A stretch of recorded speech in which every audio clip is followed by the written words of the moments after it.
Namaskar and hello to all my dear friends, respected educators, parents and to-be parents. I am Devina Arora and I am truly delighted to welcome you all today. Today is not just another day for me. It's a dream taking shape, a thought becoming reality. I am excited and humbled to launch my book, Nurturing Young Minds. But before I talk about the book, let's pause and think for a moment. When we buy a new gadget, say a phone or a laptop, what's the first thing we look for?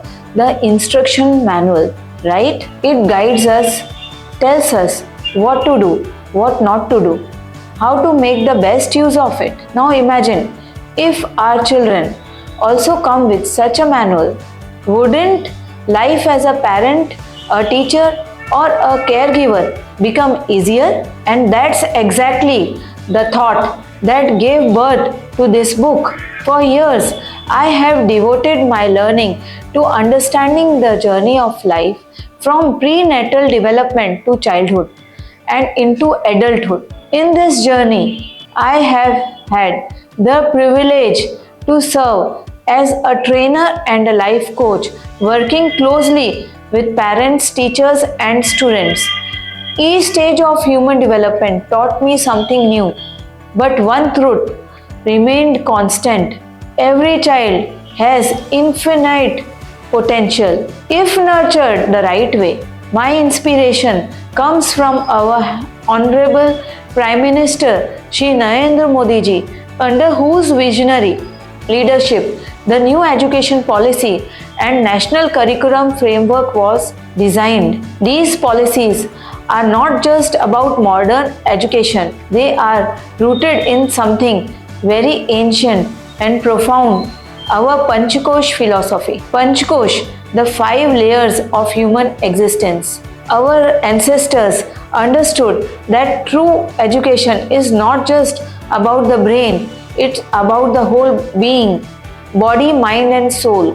When we nurture a child through these 5 layers, we don't just create a successful student, we create a balanced, compassionate, and purposeful human being. However, when I look at today's world, I see a worrying trend. According to my research and surveys, 95.9% parents are filled with joy and excitement when a baby is born. But as life moves on, as work, competition, material comfort take over, somewhere the process of nurturing starts to lose direction.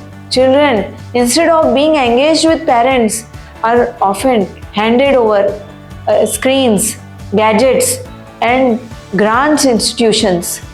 We think we are giving them the best, but what they truly need is connection, conversation, and compassion, and the results are visible.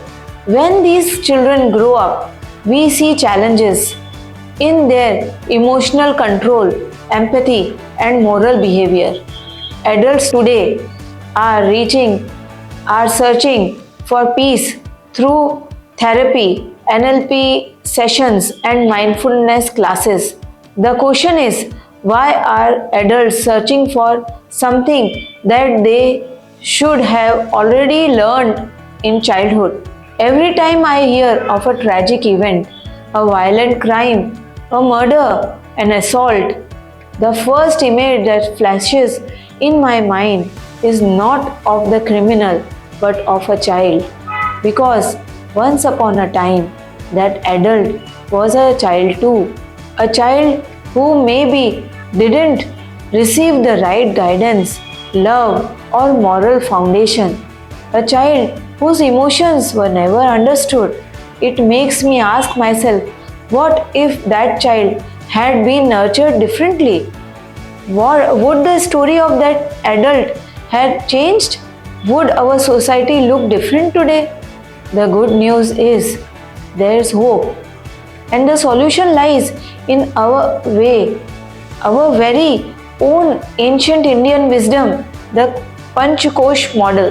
If these principles are applied globally, not only in India, globally If parents, teachers, and caregivers understand how to nurture each layer of a child's being, we can truly shape a generation of mindful, balanced, and emotionally intelligent adults. That's what my book, Nurturing Young Minds, is all about. It's not a heavy philosophical text, it's a practical handbook filled with real life example, interactive exercise, and engagement techniques that any parent, educator, or guardian can easily follow.